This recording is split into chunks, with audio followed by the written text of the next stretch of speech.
The legendary city of Tanis, one of the most unique and fascinating sites in all of Egypt, with a special history once lost for many centuries. Join us in this video as we explore the megalithic ruins and captivating history of this remarkable ancient city.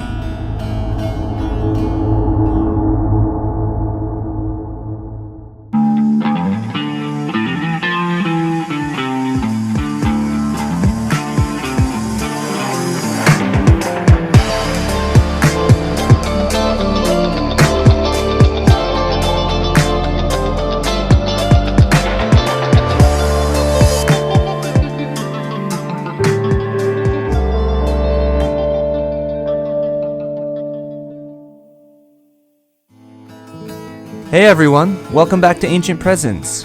If you're enjoying our videos, then please remember to subscribe to our channel, hit that like button, and share our videos with your friends so you can help our channel continue to grow as you join us on our adventures through the ancient world. Tanis is one of the most intriguing cities in dynastic Egyptian history, with an amazing story to tell. The beautiful remains of this ruined yet once mighty city are strewn about in a dizzying display of damaged artifacts, destroyed megalithic monuments, and broken masterpieces. It is truly one of the most spectacular exhibits of Egyptian stoneworks and is home to some of the most amazing archaeological discoveries ever made.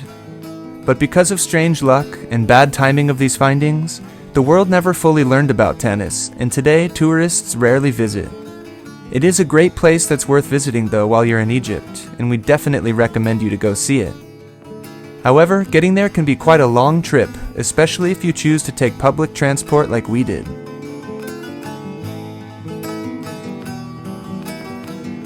Tanis sits in the northeastern Nile Delta region, about a 3.5-hour drive from Cairo. Most people go with guided tours, but we decided to just wing it and make a full-day adventure of hopping on a bunch of public minibuses full of local people. We really enjoy taking local transportation, where we get to meet all kinds of interesting people and connect with the local culture. It can be more difficult though, as you have to make many different connections in order to get far distances. On the way, we passed through a lot of desert, rich agricultural farmlands, and unfortunately a lot of trash.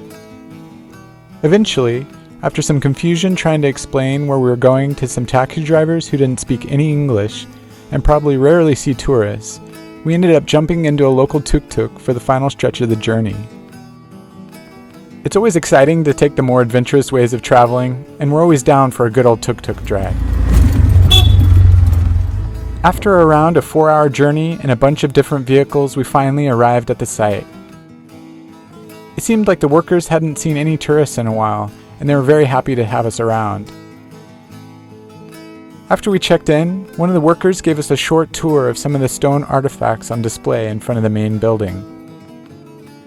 There are granite sarcophagi and statues, a busted fragment of a foot that once belonged to a large figure made of quartzite, a bunch of small chunks that used to be beautiful statues, and blocks adorned with hieroglyphics.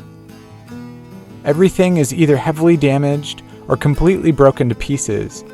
It's always a bit sad to see masterfully crafted stone statues, like this one, broken in half and completely left in ruins. But this is what you see basically everywhere in Egypt. Just imagine how exquisite these would have looked in their original form. Next, we got to meet the head archaeologist who's been leading the work here since 2014. It was a really cool experience and was actually one of only 2 times that we got to speak with an archaeologist during our entire 6 weeks traveling all over the country. We wanted to take the rare opportunity to ask an archaeologist face-to-face about his thoughts on some controversial theories about the origins of civilization and the potential that the mainstream academic perspective of history might be wrong. We asked him what he thinks about the theory that there may have once existed an advanced civilization that lived thousands of years before what scholars believe was the birth of civilization around 5,000 years ago, and whether or not we might find evidence that supports this theory here at Tanis. During our years of studying the ancient world, this topic has been a huge interest of ours, and we've been looking for evidence of this potential lost chapter of prehistory while we've traveled to ancient sites worldwide. It is an extremely plausible theory that there indeed could have been a high civilization in ancient times long before recorded history, and there is much supporting evidence of this found all around the world. But he immediately made it very clear that he is not at all interested in entertaining this idea. He asked what evidence we've seen to support this theory, so we discussed several different sites, including the Great Sphinx at Giza. Thorough geological research was done in the 1990s by the geologist Robert Schoch and the late John Anthony West, and they concluded that the geological weathering on the body of the Sphinx and around its enclosure must be water-induced erosion caused by large quantities of rainfall. This evidence strongly suggests that the Sphinx was carved during a completely different geological era, around 12,000 years ago, when the Sahara wasn't even a desert, and this region received huge amounts of rain. We made a video all about this, linked in the description below, so you can go back and check it out. There are so many unanswered questions about the true origins of the Sphinx, but the archaeologist was not willing at all to entertain the possibility that it could have been built by anyone else but the 4th Dynasty Egyptians, around 4,500 years ago. Our conversation actually got a little bit intense at one point, of course with all good laugh, and he jokingly walked away from us in the middle of our talk. That's when I asked him, "So, what do you think of things like the water erosion on the Sphinx?" I mean, you are trying to tell me that the Sphinx is much earlier than we say. Yeah. Goodbyes. No, not like this. Come on. We're just open to all possibilities and just interested in it all, here to learn. But I'm not. Yeah.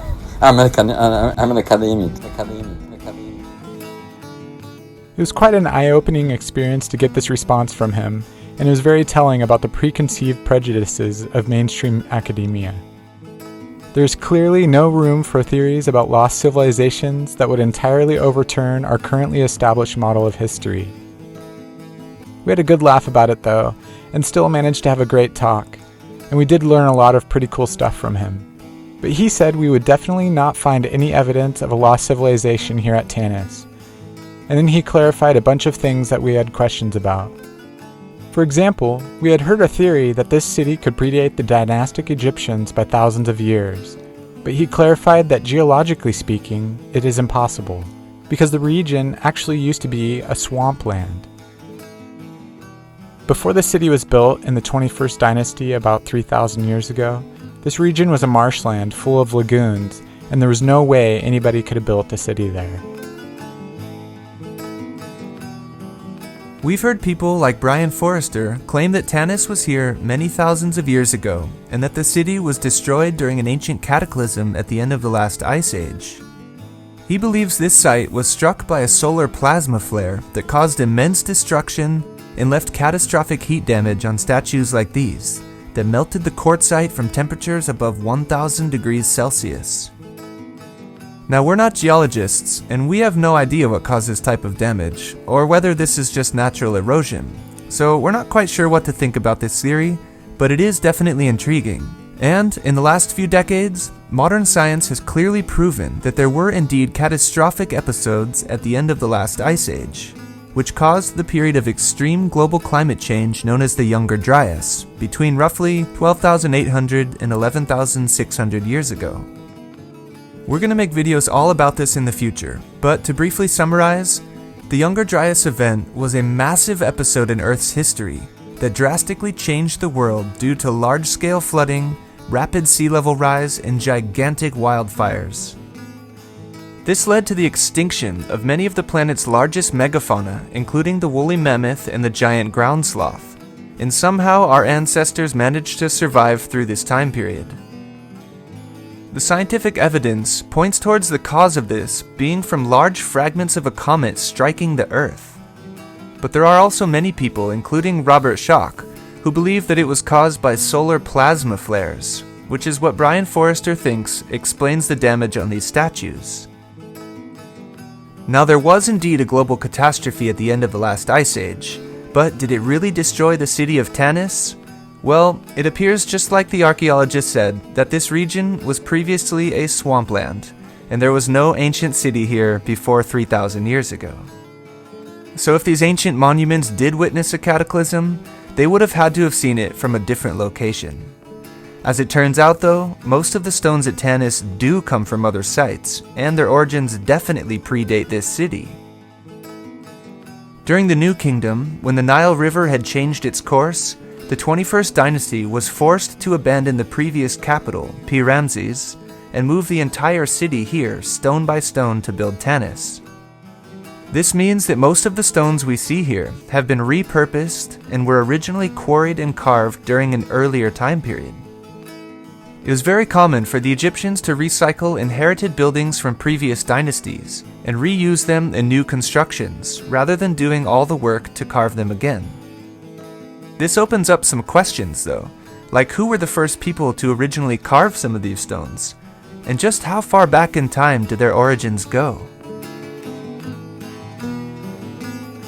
One of the coolest things that the archaeologists explained to us was that the hills surrounding the temples are not natural hills as they might seem at first glance, but are actually the remains of the settlement where people used to live in the residential areas surrounding the religious precincts. Tanis had a population of several 100,000 people that lived in mud brick houses. The bricks would break down over time and had to be rebuilt over and over again on top of previous layers of homes throughout many generations. The layers of earth accumulated and piled up higher and higher until eventually the ground level of the massive residential areas became elevated on top of these high hills. People were eventually living high up, overlooking the large temple complex below, which is made of stone and built on the original ground level of the city. Everywhere you step on these mud brick hills are millions or billions of shards of ancient pottery that is mixed into the entire landscape. They're literally everywhere. We felt a bit guilty for walking on top of these ancient relics that should probably be kept safe in a museum somewhere instead of being walked on. It is pretty amazing to hold 2,000 or 3,000-year-old pottery in your hand though. The archaeologists did say that they plan to take better care of the pottery shards in the future. After thanking him for a long and insightful conversation, we ventured down into the city to explore the ruins and immediately got lost in what seemed like a never-ending maze of stones. Everywhere you turn, there are hundreds and hundreds of chunks of smashed artifacts, broken megalithic architecture, ruined monuments, and perhaps more pieces of obelisks than at any other site in Egypt. There is just an astounding quantity of destruction and upheaval everywhere you look, and it's honestly hard to wrap your head around. Every site in Egypt has lots of broken stoneworks, but it's especially prevalent here. It's quite a mind-boggling and thought-provoking experience to visit Tanis and try to understand why everything is in such a confusing state of disarray. Well, for starters, this entire city was moved here and reassembled using repurposed monuments from an earlier city.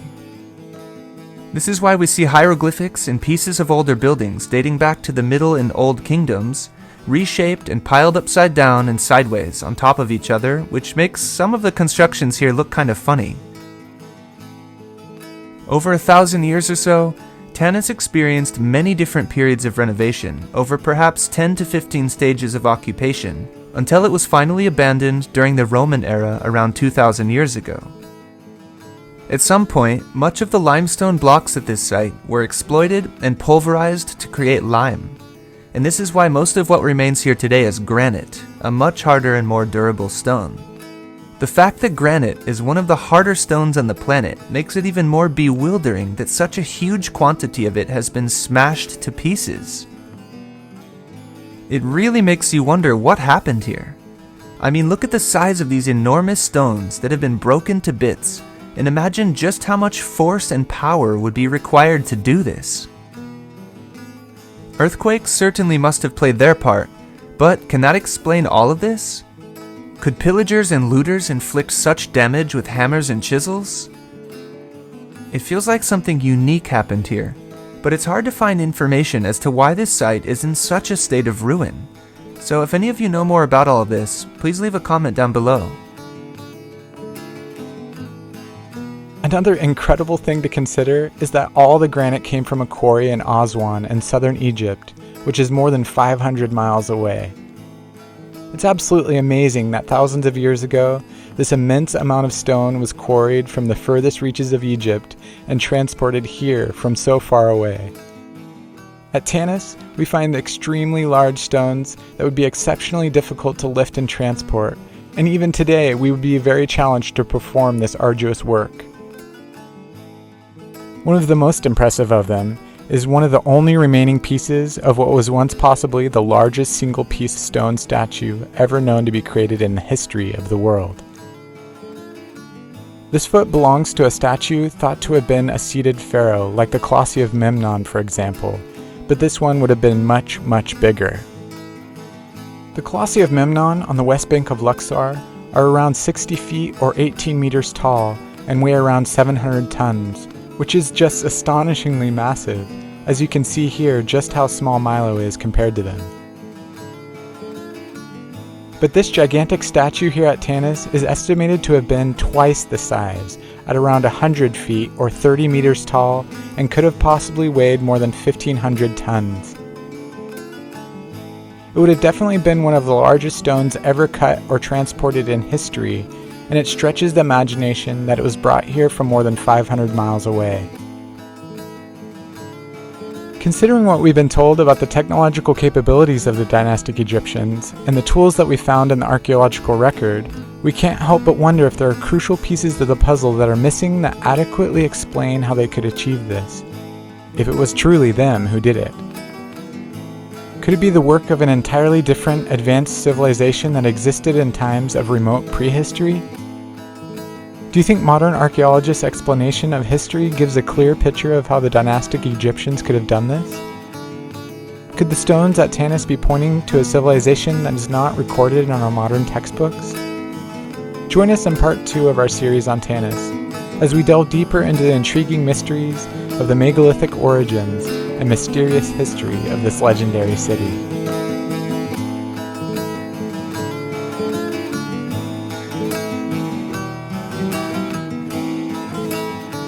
We hope you guys enjoyed the video. If you did, please remember to hit that like button and subscribe to our channel so you can continue to follow our adventures. We want to make a special thanks to all of our new subscribers for joining us. Our video on the Great Pyramid has recently been receiving a lot more exposure thanks to YouTube's algorithms, and we're excited that our channel is steadily growing. We plan on putting out a lot more content soon, and we're grateful to all of you for watching. We put a lot of work into our videos, and your support really goes a long way. So thank you for joining us on the journey. Stay tuned, and we'll see you in the next video.